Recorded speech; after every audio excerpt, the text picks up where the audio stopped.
राष्ट्रसभा चुनाव की तैयारियों में जुटी कांग्रेस। कांग्रेस को राजस्थान, मध्य प्रदेश, कर्नाटक और झारखंड से सीटों की उम्मीद है। राजस्थान की बात करें तो राजस्थान से मौजूदा सांसद नीरज डांगी हैं, हालांकि वो भी एक प्रबल दावेदार हैं।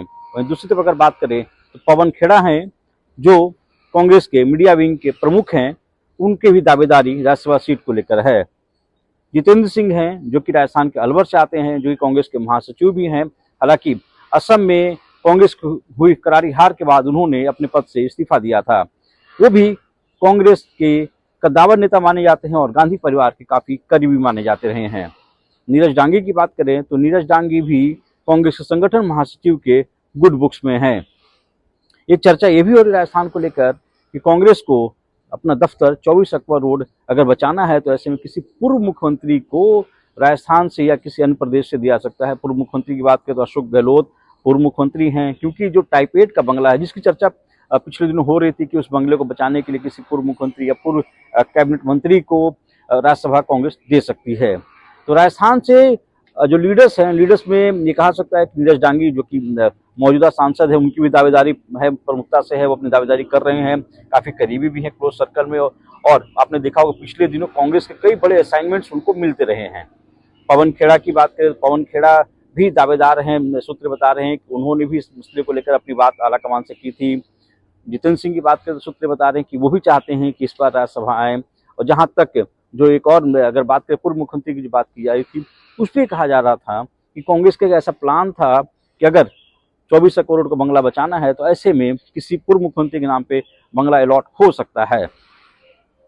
दूसरी तरफ अगर बात करें मध्य प्रदेश की, तो मध्य प्रदेश से जो सीट है वो सीट में मौजूदा सांसद हैं दिग्विजय सिंह।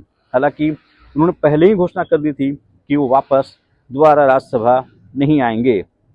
नाम की अगर बात करें तो सूत्र बता रहे हैं कि पिछले दिनों राजस्थान के, क्षमा कीजिएगा, मध्य प्रदेश के पूर्व मुख्यमंत्री कमलनाथ ने आलाकमान से मुलाकात की थी। उनकी मुलाकात सीपीपी चेयरपर्सन सोनिया गांधी से हुई थी और कांग्रेस अध्यक्ष मल्लिकार्जुन खड़गे से भी वो मिले थे। ये बताया जा रहा है कि वो भी चाहते हैं कि उनको राज्यसभा भेजा जाए। अन्य नाम की अगर चर्चा करें तो ऐसे में वहाँ से मीनाक्षी नटराजन भी हैं, जो दावेदारी कर रही हैं। जो प्रदेश अध्यक्ष जीतू पटवारी हैं, वो भी राज्यसभा आना चाहते हैं। अरुण यादव हैं, जो कि पहले अध्यक्ष वहाँ से रहे हैं, और शोभा ओझा, जो कि महिला कोटे से पहले महिला कांग्रेस की अध्यक्ष भी रही हैं। तो ये समीकरण की बात की जा रही है कि जातीय समीकरण भी देखे जाएंगे। और ये भी कहा जा रहा है, हालांकि ये कहा जाता है कि राज्यसभा सीट पूरी तरह से कांग्रेस आलाकमान की तरफ से ही तय किया जाता है और उन्हीं का श्रेय होता है, वही जो तय करते हैं वही अंतिम मुहर होती है। दूसरी तरफ अगर बात करें कर्नाटक से, तो कर्नाटक से 3 सीट कांग्रेस के खाते में आ सकती है।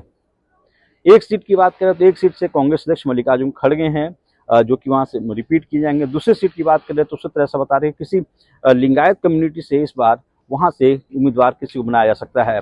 तीसरी सीट पे अभी सामंजस्य की बात हो रही है कि वो अगर आपसी तालमेल बन जाते हैं, क्योंकि 2 सीट तो श्योर शॉट है कर्नाटक से कांग्रेस को मिल रही है।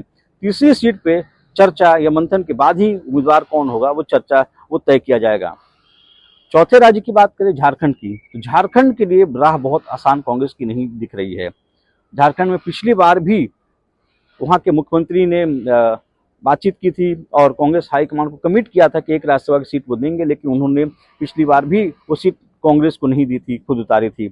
इस बार चूंकि हालात बदले हैं, समीकरण बदले हैं, जिस तरह से इंडिया अलायंस की पार्टनर्स की बात करें, जिस तरह से हार हुई पश्चिम बंगाल में, तो उसके बाद ऐसा माना जा रहा है कि इस बार हेमंत सोरेन वो गलती नहीं करेंगे और एक जो सीट है, जो 2 सीट में से एक सीट वो कांग्रेस को ऑफर कर सकते हैं। उम्मीदवारों को लेकर हालांकि अभी तक चर्चा नहीं हुई है कि कौन सा उम्मीदवार होगा। अभी सुगबुगाहट जरूर तेज हो चुकी है झारखंड में कि किसी स्थानीय उम्मीदवार को वहां मौका दिया जाए। ये तय माना जा रहा है कि एक सीट जो है जेएमएम अपना उम्मीदवार देगी। दूसरी सीट को लेकर बातचीत जारी है, जिसमें कांग्रेस ये मांग कर रही है कि दूसरी सीट कांग्रेस को दी जाए, क्योंकि दोनों की गठबंधन की सरकार वहां चल रही है। और पिछली बार भी जब कांग्रेस को जो सीट मिलने वाली थी, उस दौरान भी जेएमएम ने अपने उम्मीदवार उतारा था।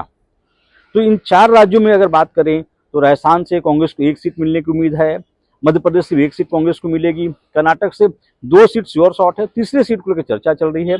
और झारखंड से अगर बात करें तो झारखंड से भी कांग्रेस चाह रही है कि जेएमएम से बातचीत करें, जेएमएम से बात बनती है तो 1 सीट का दावा कांग्रेस का है। पिछली बार उन्होंने दावा किया था और वो दावा करे कांग्रेस अपना उम्मीदवार उतारे।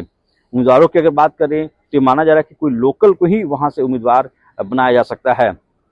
समीकरण की बात करें तो एक जातीय समीकरण बनाने की जरूर कोशिश की जाएगी कांग्रेस की तरफ से।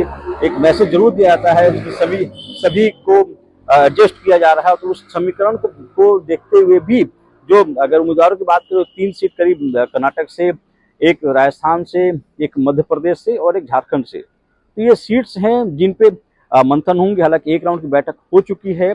जब चुनाव आयोग की तरफ से इसकी नोटिफिकेशन अधिसूचना जारी की जाएगी तो उसके बाद ही माना जा रहा है कि आने वाले दिनों में एक और बड़ी बैठक होगी और उसके बाद उम्मीदवारों के नाम पर अंतिम मुहर लगेगी। रवि सिसोदिया, न्यूज़ 18, दिल्ली।